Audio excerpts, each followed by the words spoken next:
All the work we've done up until now doesn't matter if people don't want to buy your product. If you have the resources to spare, you can keep things secret, manufacture the product, and hope that it sells. But most people and companies don't work that way. Typically, you will need to validate and then refine your product idea. A good example of this is the SwitchPod, which is a product designed specifically for video bloggers. The creators knew that video bloggers had a problem recording themselves. There were some solutions, but the existing solutions would sometimes fail and the cameras would fall over. Not good when recording equipment costs thousands of dollars. So they had a small audience with a specific problem. They started by making a cardboard cutout. They used this to get an idea for how big their product should be, and then they started to get feedback from friends. Then they started 3D printing different types of plastics and showed off the prototype at video blogging events. They asked people, would you buy this? How much would you be willing to pay? How does it feel? Would you prefer any colors or textures? And they learned a few things. Some people wanted different colors, but how many customers would they lose if it only came in black?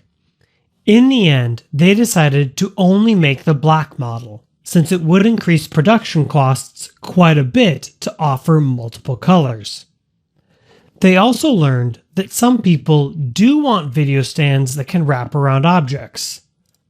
But most people want to hold their camera or place it down. They'd have to come up with an entirely new product to solve this third need, and not everyone has that need. And there's already a ton of competition that makes those flexible camera stands.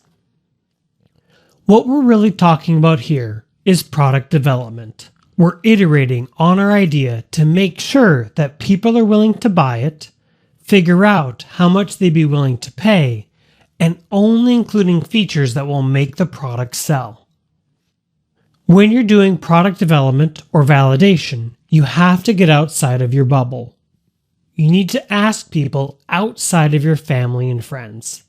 They might be a good fit for that very first rough prototype, but beyond that, you have to get validation from people who don't know you, because those people won't say something just to spare hurt feelings.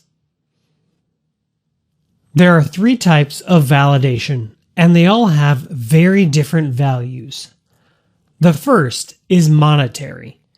Is someone willing to pre-order your product? This is the best type of validation. Kickstarter is a type of pre-order where people are willing to buy your product months or even years before they'll hold it in their hands. The second is an email or contact information saying they'd be willing to buy it when it's available. If you've never built a product before, you might assume that 80 to 90% of the people on a newsletter will buy your product, but it's actually closer to 2 to 5%. This depends a lot on where and how you collect email addresses. If you go to local events and people see you in person, it could be as high as 20%. But as soon as you're reaching out to people online that you never met, that percentage drops quickly. That means if you need to get 100 pre-orders, you might need 2,000 emails. The third type of validation is a verbal commitment. This is very low value, unless you personally know the person. If they aren't willing to give you some sort of way to alert them where and when to buy the product, they're probably not going to buy. So let's say you're thinking about launching a store and you can only get 20 people to pre-order your product. That's probably a sign the product isn't quite ready, or you're targeting the wrong audience.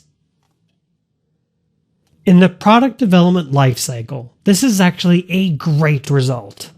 Learning this far ahead of time that your product might not work is a gift. You can keep iterating on the product to find the essential features, the right price point, and the right audience and messaging. And then try again.